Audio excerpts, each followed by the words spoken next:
Hey, it's your man Rob Myers, and I'm the Kitchen Sink Cook. And I'm super excited today because we're cooking up my favorite meal of the day, and that's brunch. Whether you follow me on social media, or you got the cookbook, or we're friends in real life, I don't really like breakfast that much, but brunch, I can rock with. So with that in mind, I'm gonna cook y'all up some of my favorite brunch dishes. We're gonna start it off with my sweet black pepper bacon, and then we're gonna kick it up a notch with my peach cobbler tray cake. Oh yeah. And then on the side of that, some air fried breakfast potatoes, and then to send it home, a frozen blueberry mimosa. But enough talking, it's time to cook. From this point forward, you are members of the Kitchen Sink Cook community. You're all committee members of a worldwide organization of dads, moms, brothers, sisters, partners, friends, and family members who like to cook, but more importantly, love to eat. To truly embody kitchen sink cooking, you have to lean into your own imaginations and let creativity take over. In this kitchen, the only rule is to have fun. Now that the ground rules have been laid, put your aprons on, or not, make an awesome playlist, and become one with your kitchen. It's time to cook.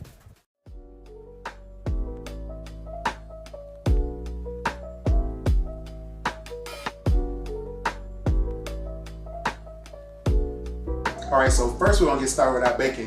Like I say in my kitchen, everything's better with bacon. But this bacon is a little special. It's sweet black pepper bacon. So let me show you what we do. We start off with a cup of brown sugar. We got a quarter cup of just regular mustard, table mustard, and then 2 tablespoons of apple cider vinegar. So we're going to get that mustard mixed in with that brown sugar.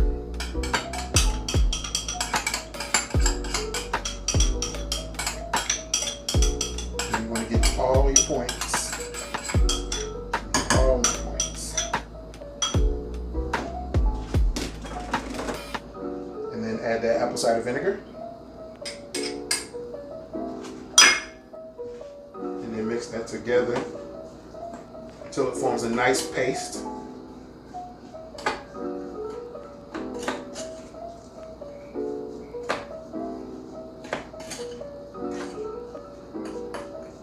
And the combination of that apple cider vinegar and that mustard is going to give it those crunchy bits that you like.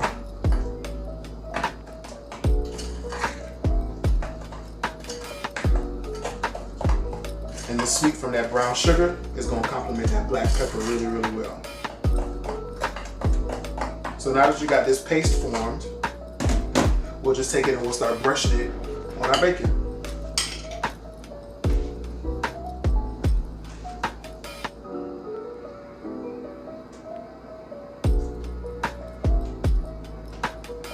You don't want to be stingy with the paste.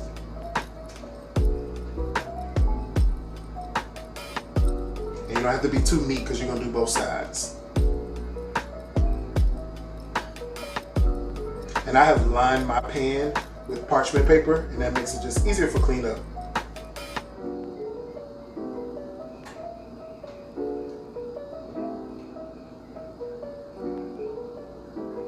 It's smelling good already, and we ain't even got it in the oven yet.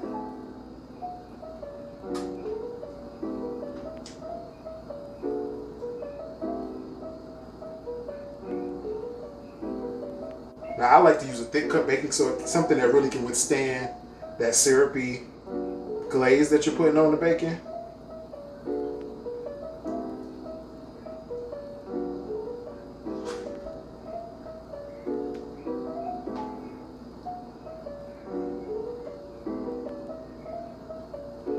And once you got that first side, you just want to take your tongs and flip. And then repeat on the other side.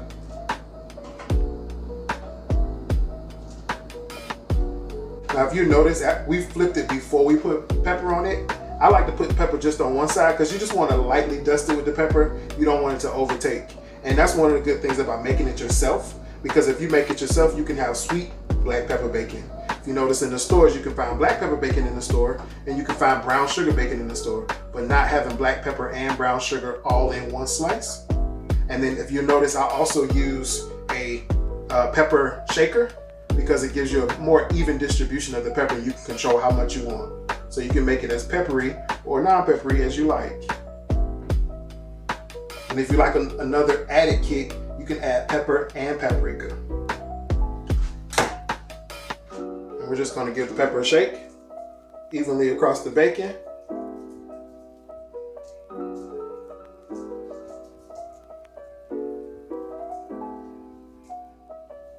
And then they're ready to go in the oven. We got our oven set to 400 degrees, and then you let it cook for about 20-25 minutes or to your desired level of crispy.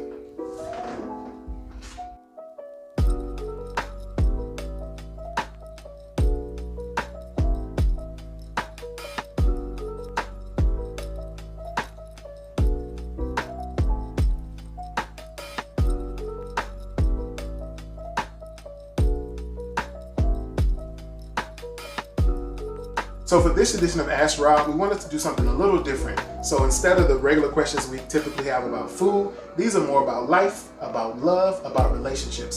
Because above all, above me being a chef and a choreographer, I'm an intellectual. I love a stimulating conversation. And like I mentioned before, I'm an introvert. So I don't do a lot of talking, but when I'm talking, you're gonna listen.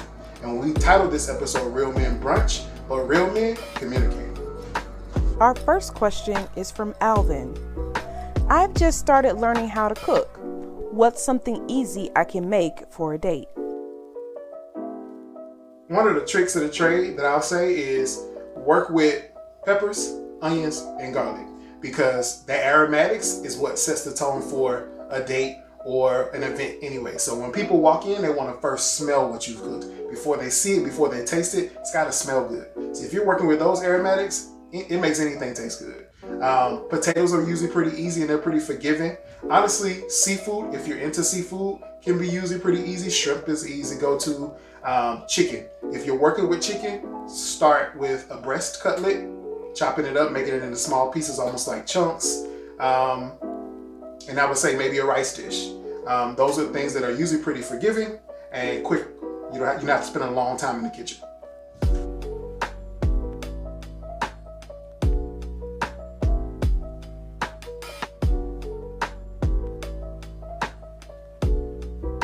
Now we're gonna get started on our tray cake. And for the tray cake, we just need 2 cups of complete pancake batter, and make sure it's complete.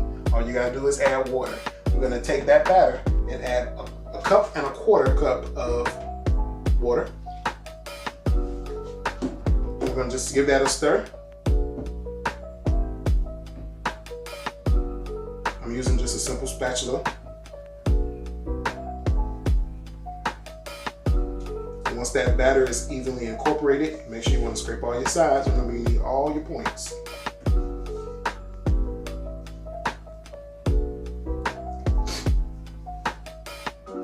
So I know a lot of you probably wondering, what even is a tray cake?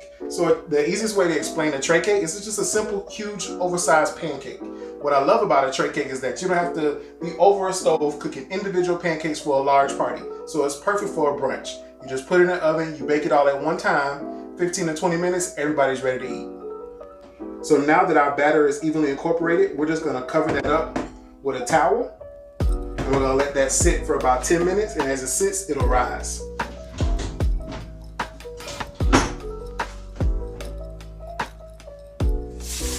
And we just set that to the side, and now we're gonna work on our topping. So now we're gonna work on our topping for the tray cake. So remember I said it's a peach cobbler tray cake. So I bet you're wondering, how are we gonna make that happen? So what we've done is that we got 29 ounces of peaches. Now we've reserved the juice for our glaze for later, or our syrup. Then we'll take those peaches, put them into our food processor with a teaspoon of nutmeg, because you know you can't have a peach cobbler without nutmeg and cinnamon, and then 1 1/4 teaspoon of cinnamon. And we'll just get that blended up.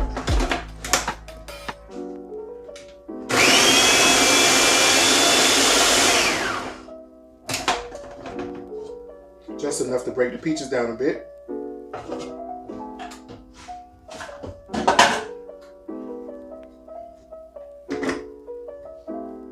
And then this will be ready to go into our tray cake. So now that our tray cake batter has had a chance to puff up a little bit, we're gonna get this into a 9x13 baking dish that's already been sprayed with just some vegetable cooking spray.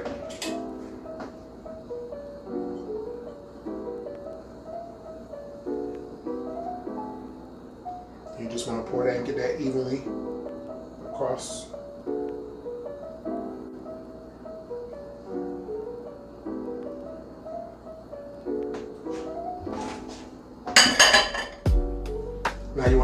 peaches and just spoon them right on top of your batter.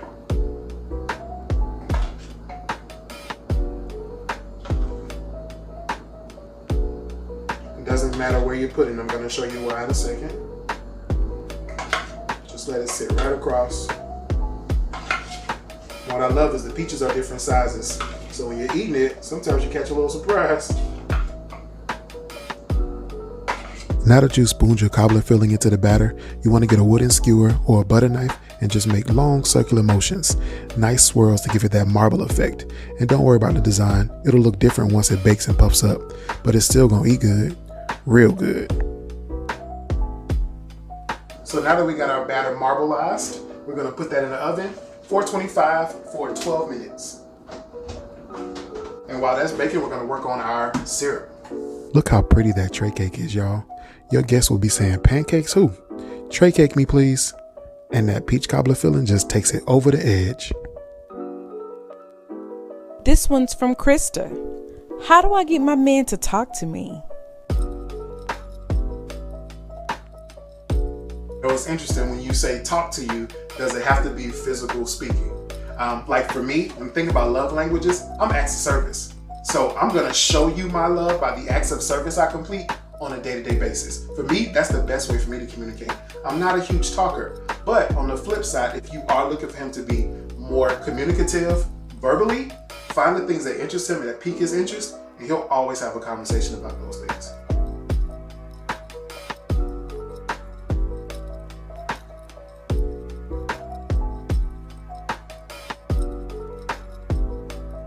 So now we're gonna get started with our air fried breakfast potatoes. One thing I wanna mention, I know you probably noticed today, we use quite a few different gadgets. Let me tell you, something about the kitchen sink cook is that I like to keep it simple, I like to keep it easy. I don't do a whole lot of chopping. So I've given my peppers and onions a rough chop, but we're gonna put these bad boys in the chopper and let them do the rest. So we're working with about a pound of red potatoes. Most of them have been chopped, but I'll give you an example of what it should look like. So I've just quartered them. So you cut it into 4 pieces and then half each one of those pieces. Real simple, keep it easy.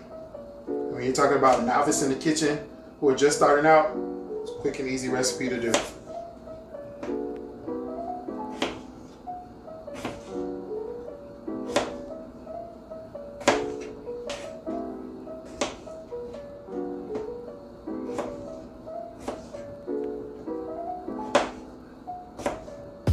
Now that we got those chopped up, we'll add those to the rest of our potatoes. Lost a few. And now to the potatoes, we'll add our seasoning blend. So we have a 1/4 teaspoon of smoked paprika, 1/4 teaspoon of garlic powder, 1/4 teaspoon of salt, and a 1/4 teaspoon of herb de Provence. When we get that mixed up, then we'll take our peppers and onions. We just got 1 green pepper and 1 yellow onion.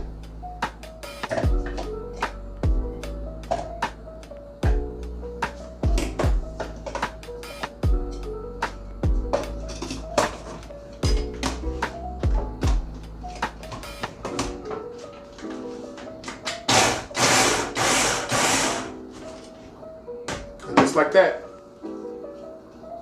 Easy peasy.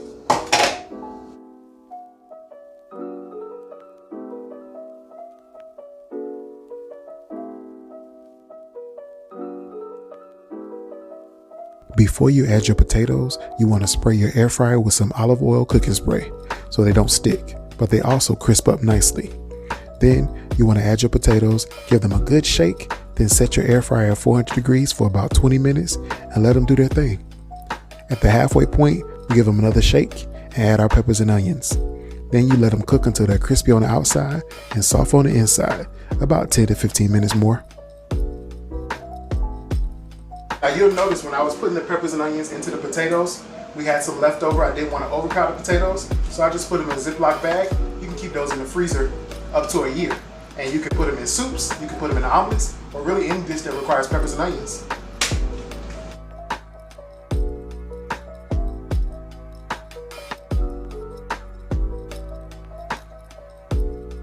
now we're gonna get started with our syrup, because that's where that peach cobbler effect really comes into play. So we're gonna start with a half a stick of butter melted. And you just pour that into a medium saucepan. Then we have a cup of the peach juice reserved from that 29-ounce can we had.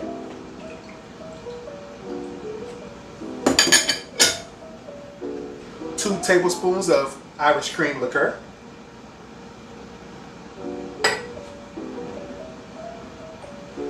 And then a cup and a half of brown sugar.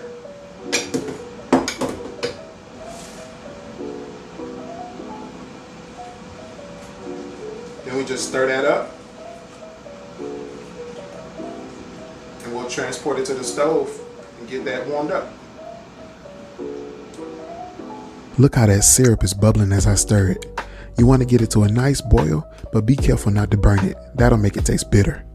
Once you turn the heat off, the sauce will thicken as it sits. Let's go check on our bacon. It should be about ready.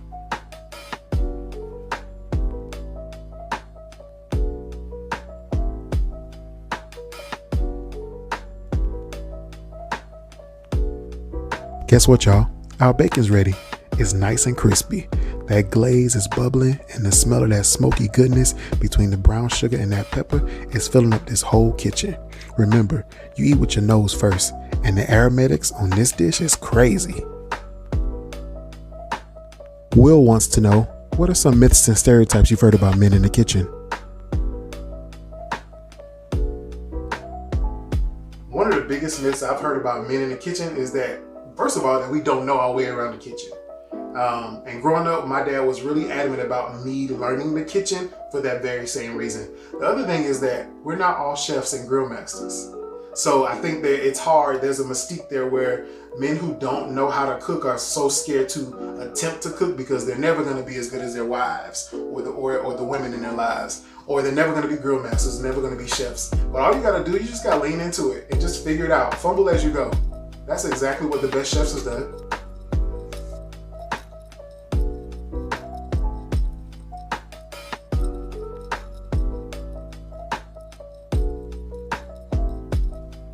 So before we go, one of the things that's synonymous with any brunch is an awesome drink. But today we're gonna switch it up a little bit. Instead of doing a mimosa, we're actually gonna do a frozen blueberry mimosa. So you just wanna get started with some orange juice. We already have some ice, about a cup of ice in our blender. You wanna pour about a cup of orange juice, just enough to really get the ice wet and move it. And we got some frozen fresh blueberries. And then your favorite sparkling beverage. Today we got pomegranate currant.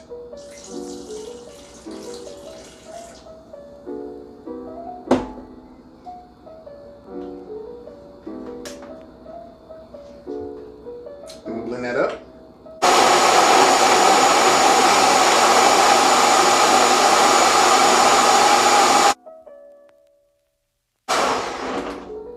So now that I've blended it up, for a little dramatic effect at the end, I always like to squeeze a little bit of honey in there. Just a little sweet.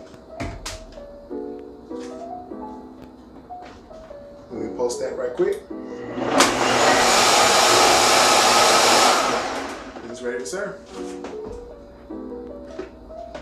LaShawn wants to know, what's the biggest gift cooking has given you?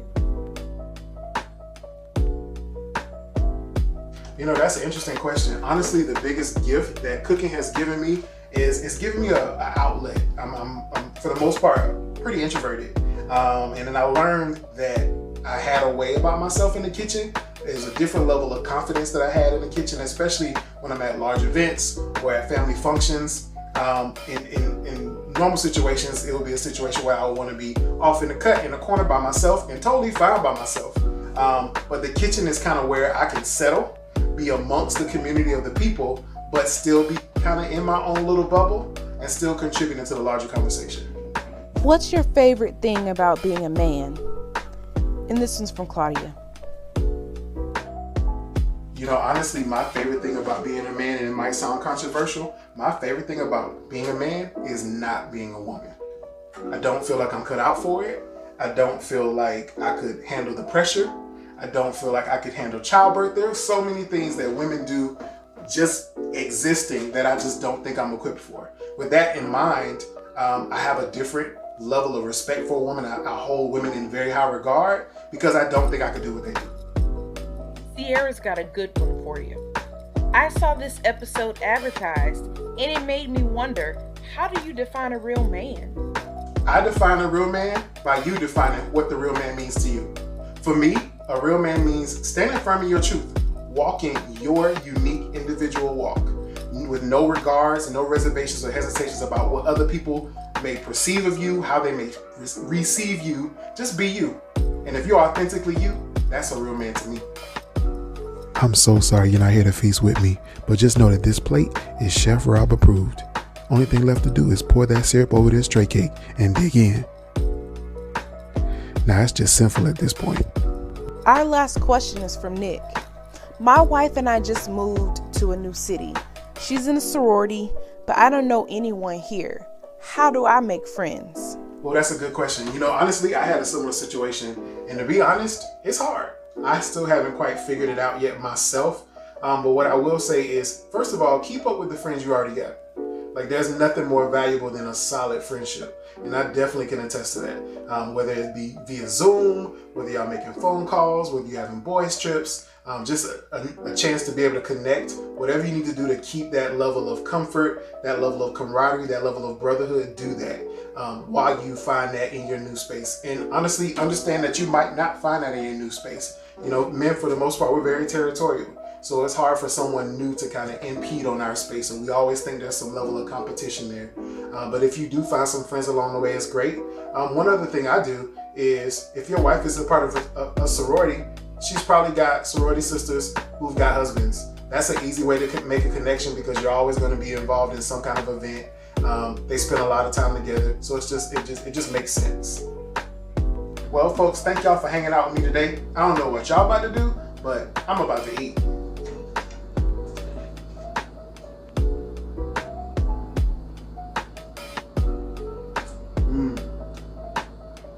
Bon appetit, y'all. See y'all next week.